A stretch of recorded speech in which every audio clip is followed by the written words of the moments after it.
So Allah Azza wa Jal speaks to our nature. Then He says, the ultimate gift. This was the small gift, by the way. The ayah is going to get bigger. The bigger gift is coming. رَضِيَ اللَّهُ عَنْهُمْ. Allah will be satisfied with them. Allah will be pleased with them. This is Allah's promise to those who simply did what? لِيَعْبُدُوا اللَّهَ مُخْلِصِينَ لَهُ الدِّينَ حُنَفَاءَ وَيُقِيمُوا الصَّلَاةَ وَيُؤْتُوا الزَّكَاةَ. One ayah, basically a transformational ayah, you fulfill that, Allah is happy with you. The master is happy with the slave. رَضِيَ اللَّهُ عَنْهُمْ. And unlike any other slave, وَرَضُوا عَنْهُ, and they will be completely satisfied and pleased with him too.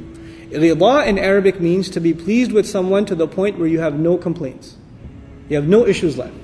Everything, you're totally happy with them, you wouldn't want it any other way. There's no room for improvement. I wish you did this too. No, Allah is completely happy with them, and they are completely happy with Allah.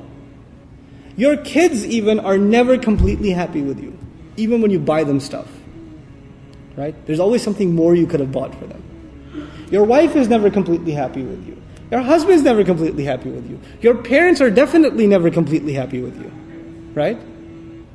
But this, Allah will be completely happy. It's an incredible gift. This gift makes you forget about the house and the Jannah and the gardens, because Allah, He built it up. You're thinking about this nice house. Let me tell you about even a bigger gift. And then imagine the way Allah will gift you, you will be so happy, no other thought will come in your mind. Even the most wealthy person, when they get everything they want, there's always something empty. Man, I want something more. I'm bored. They're completely satisfied with Him. And then at the end of this surah is something that ties to the beginning, and we conclude. ذَلِكَ لِمَنْ خَشِيَ رَبَّهُ. That is for the one who truly feared. Khashya. Khashya is in Arabic, the fear of something greater than yourself. That's what khashya is, different from khawf. Khashya is the fear of something greater than yourself.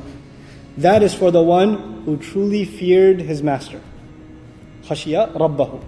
The one he worships and the one he is a slave to.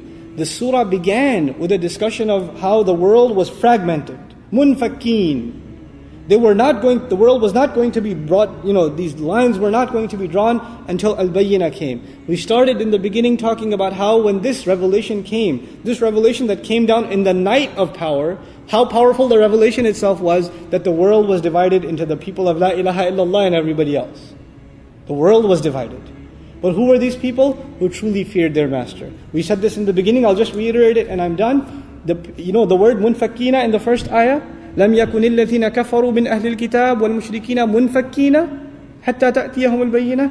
Infikak in Arabic, infak al-azam, like I said, when your bone is in the place in your shoulder and it's dislocated, that's called infak al-azam. The bone is dislocated because of weakness. It's a painful dislocation. This is the image given of people who said La ilaha illallah and disconnected themselves from their ways of kufr and shirk before Islam. It wasn't easy because their families were doing and their society was doing the same thing for thousands of years sometimes. Hundreds of thousands of years. Their citizenship, their respect, their dignity depended on their religious identity, and they walked away.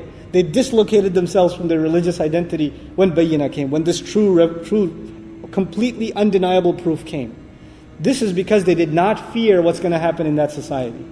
They did not fear that they're going to get ridiculed. Whether they were Muslims from Persia, whether they were Muslims from India later on in Islamic history, or the Sahaba themselves in the Prophet's life. They didn't fear when they disconnect themselves from the society of kufr what will happen. Because who did they fear more? If they didn't fear the society, who were they fearing that they did that? ذَلِكَ لِمَنْ خَشِيَ رَبَّهُ. So it's connected with what came in the beginning. That infikak would never have happened. That separation would never have happened unless by a people who truly, truly feared their master. May Allah Azza wa Jal make us of those who fear their masters.